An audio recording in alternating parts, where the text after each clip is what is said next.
Hey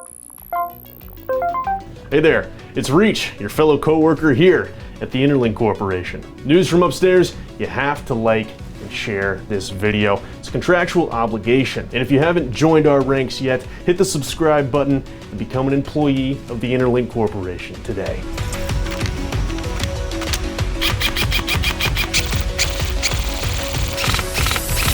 The Gen 3.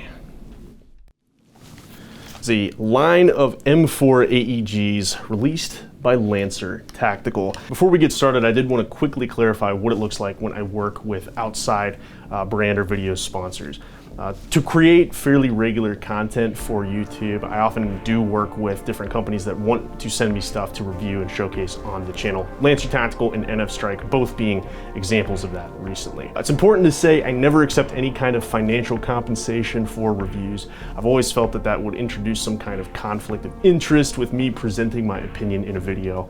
And so that's something that I've just always avoided doing. Any brand that I work with sends their product to me at their own risk. If I have a negative experience with it, I'm going to report that negative experience. I've really enjoyed working with Lancer Tactical, but I treat them exactly the same as I do for all my other sponsors. For airsoft guns and gear, I got pretty much everything that I use on the wall back here. So oftentimes what happens to review products is that I either sell them or I give them away to other airsofters that I know personally. And that is the nature of the denizens of the net. If you think that I'm a corporate scumbag, yeah, that's always been the point.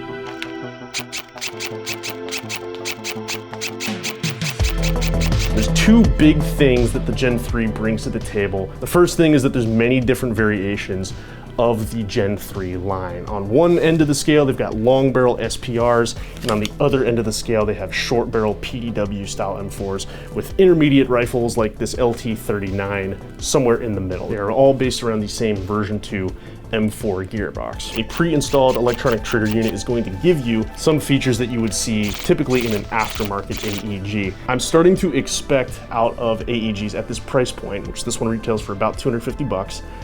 I'm starting to expect those to have features like the electronic trigger unit and the quick change spring system. I think where we're at in the airsoft industry with the level of products that are being put out and the competition that certain brands are bringing to the table, if they're not including things like an ETU or QCS, my question to them would be, why not? This is the LT39, and I want to start by talking about my favorite feature, which is this handguard. This is a nice aluminum handguard with some skeletonized features. You can see cutouts along that top rail, along with around the circumference of the handguard. And then of course you have M-LOK accessory mounting options at your 3 o'clock, 6 o'clock, and 9 o'clock positions. We've got a ProTac Streamlight mounted on a Magpul M-LOK mount. On the top, we've got a tape switch, very easy to actuate with your hand, although that tape switch is a little bit farther back because I wanted to show off the plastic flip-up sights that come with all of the Gen 3 guns. On the bottom, I have a Magpul angled foregrip. All in all, a very standard setup for an AR. You've got a QD option on either side of your handguard at the forward position and the rear position, as well as 2 options on the stock. You've got 3 different options on your back plate. Probably my biggest gripe is that it has a plastic upper and lower receiver. Now that's an intentional decision made by Lancer Tactical. I just don't really like a plastic receiver. The gun that I recommend for new players, the G&G Combat Machine, or CM16, is a plastic body M4. So they are common, they're out there, just don't really love the fact that it has a plastic receiver. Your charging handle will lower your dust cover and will give you access to a rotary style plastic hop-up unit inside. Standard fire control unit for an M4 airsoft gun. Forward is safe, up is semi, and back is full auto. If you decide to take advantage of the ETU, you can customize this to have a burst fire function, which we're going to get into in just a little bit. Your grip and your stock are both Magpul inspired. This really looks like a Magpul MOE, but this is Lancer Tactical's Delta stock. The grip has a nice profile.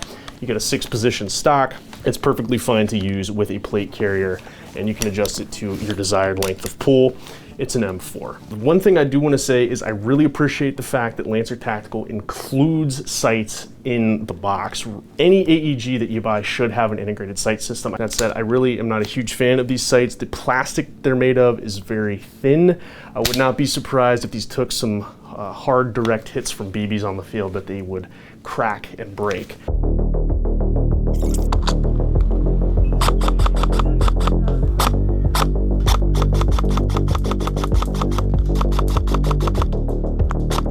field, the Gen 3 performed admirably. Excellent trigger response with an 11.1 LiPo battery. It has a nice flat facing trigger, no crazy trigger pull or anything like that, but I did find it to be very sensitive, which when I needed to, I could really work that trigger to get a lot of semi-automatic fire downrange.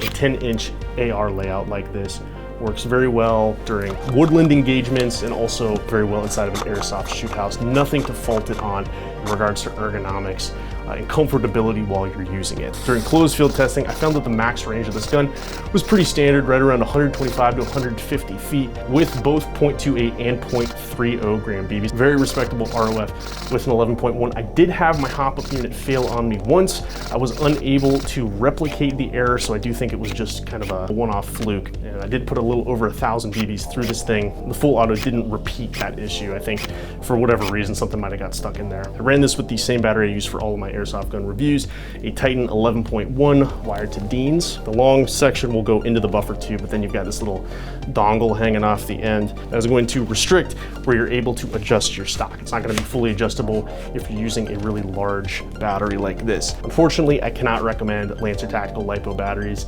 I've had a ton of performance issues with them. I actually had a negligent discharge with this gun, and I would attribute it to the Lancer Tactical battery. I know there's a lot of airsofters out there that understand the electrical components.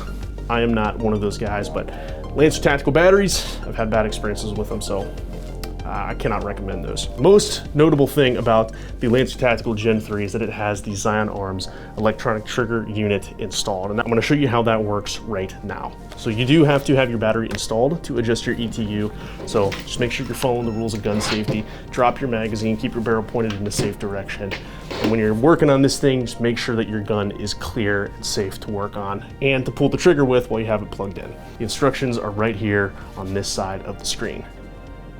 The ETU is basically giving you the option to customize the full auto setting on the gun. So using your fire selector, you're gonna swap from semi to auto twice. You'll hear the ETU beep and the motor will shift, and you're going to switch between the different options by short pulls on the trigger. Your first setting is semi only. You can also set it from 2-round to 5-round burst, and your 6th setting is going to be binary trigger. If you don't know what a binary trigger is, I'd encourage you to go and check out the Fletcher Mark 1 video that we released. That gun is based around a binary trigger setting, so I encourage you to go and take a look. To confirm your settings, you're going to hold down the trigger and then pointing your gun in a safe direction, test fire to make sure that you're out of the program menu.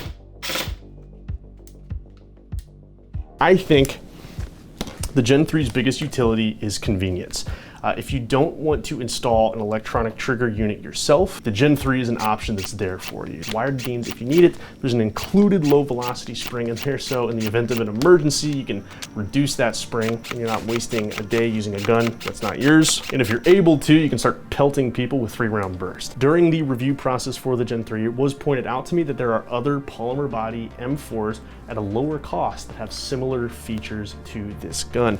Really, what is this thing bringing to the table that those guns aren't? Past that point, its big thing is its level of variation. You're gonna be able to find a basic M4 that will still perform on the field, has some cool customization options in a configuration that you like. I had a positive experience with it.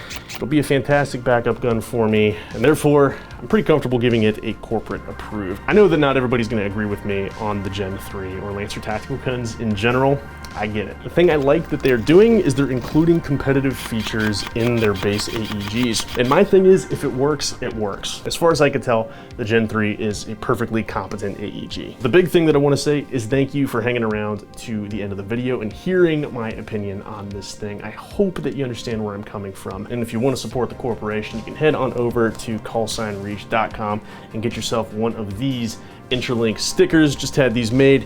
I think they look pretty cool on a gun case, or if you got a big LMG, slap that on a box bag. Let me know down in the comments, would you appreciate some kind of shirt or patch with the Interlink logo on there? I'd be very interested in hearing your opinion on that. I'm Reach, your local corporate reptile, signing off. Stay corporate approved.